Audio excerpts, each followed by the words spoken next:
Thank you, Owen, for that report. And we would like to take the time now to discuss a segment on last night's show and to offer our sincere apology to our viewers for the lack of context and pushback in the interview.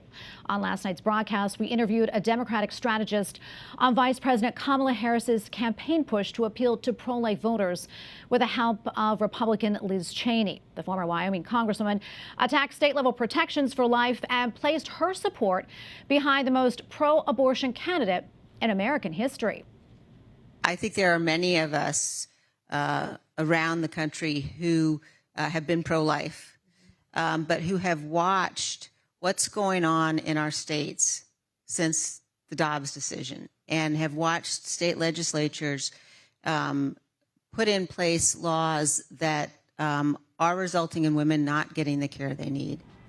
Repeating a common talking point for many Democrats, Cheney says the Dobbs decision, which overturned Roe versus Wade, has resulted in laws where women are not getting the care they need. And while we were remiss for failing to interject more clarity into the comments made by former lawmaker Cheney and our guest, we'd like to do that now with Marjorie Dannenfelser. She is the president of Susan B. Anthony Pro-Life America. Marjorie, always great to be with you. We really appreciate it. I know while you then gave Representative Liz Cheney an A grade when she was in office, what kind of grade would you give her now?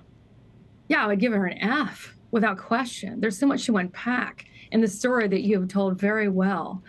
First, there are fundamentals. Either it's a baby or not a baby. We're not talking about an appendectomy. She used to say, Cheney did, that this was about the 14th Amendment. It's either that or it's not that. And now she's saying it goes too far. And why is that? Because she's for Kamala Harris, who she used to vociferously oppose, who now, as you've reported very beautifully, has said that she not only thinks that this is a matter of fundamental freedom, but for those who oppose her view, Kamala's view, and now Cheney's view apparently, that she would force Catholic doctors, Catholic hospitals, medical students who are just trying to get their medical degree, who don't agree with this, that they would be forced to train. So there's no conscience protections. There's no acknowledgement that there is even another opinion, which is a very far cry from where America is. And I think there'll be a backlash. Yeah, and Marjorie, last night, the woman we had on, Kristen Hahn, the Democratic strategist, she said the following, responding to Vice President Harris's pro-abortion record. Let's take a listen to it. What you're seeing the effect of some of these stringent laws is that they're not pro-life at all because they endanger the life of women.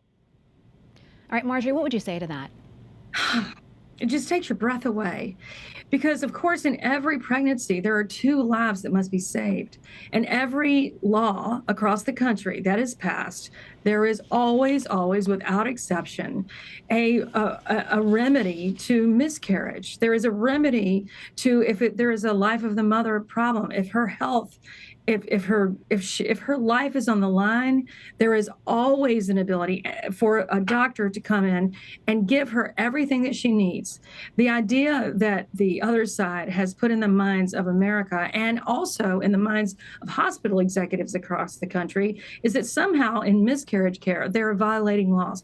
100% wrong. And it has been what that very irresponsible consultant said and what is being perpetrated across the country among associations of doctors even that are responsible is that for political reasons, they're putting across this idea that somehow women won't get care. It is absolutely wrong. It's a lie.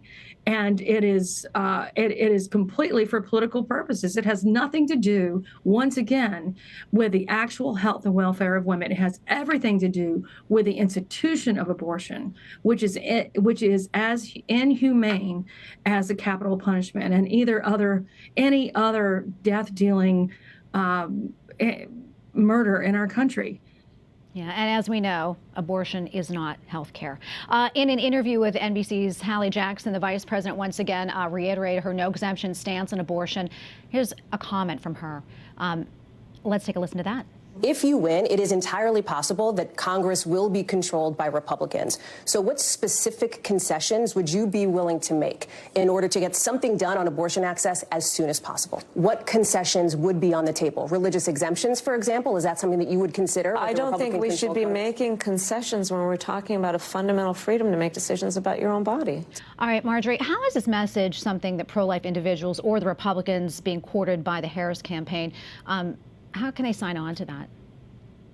Well, if anyone ever doubted what the Harris and the senators running with her, what their position was, and the House members and all across the country, governors that are running, if they ever doubted what her position was, she just clarified there.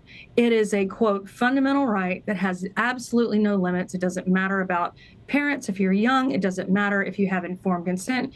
It's exactly the equivalent of a tonsillectomy, an appendectomy. We know, and most of America knows, that it's not that simple. Otherwise, would we be having this conversation? Would there be a pro-life movement? Obviously not. So this is where all of our candidates should be drawing the line. It's where President Trump should be pointing out that people of good conscience, whether they have religious convictions or not, should be allowed to live in this country freely and live under the same First Amendment that others do, and not be forced to kill when they believe that they are that they were living in a country that provided freedom, that they would be able to just practice their profession without such a mandate. Yeah, and Vice President Harris obviously still in the Biden administration. And on Monday, just released a proposal for a rule from the federal health department requiring all contraception, as we know, including abortion-causing drugs, to be covered by health insurance companies. With a record on religious freedom, do you think Catholic groups will be protected from this? No, absolutely not. I think this is a moment where, because of all of the doublespeak that's going on that you just revealed there, that we need to go back to the fundamentals. And when we're not there, that's when people lose faith in politics. The fundamentals are very, very clear. She is for abortion on demand without apology, with 100% funding from all of us, all across the country, wherever you live. And if she wins, that will be mandated on the country. If she has the House and the Senate and the presidency, there will be a law that passes that wipes out every pro-life protection in the country. The mandate of payment for abortion drugs will eliminate any of these controversies about abortion drugs moving from state to state. She will simplify the law by making abortion on demand up until the end a mandate in the rest of the country. And that is not the sort of evil simplicity that we're about in this country. Marjorie, thank you for coming on and explaining all this stuff. We really appreciate it. Always good to be with you. God bless you. Thank you. Same to you.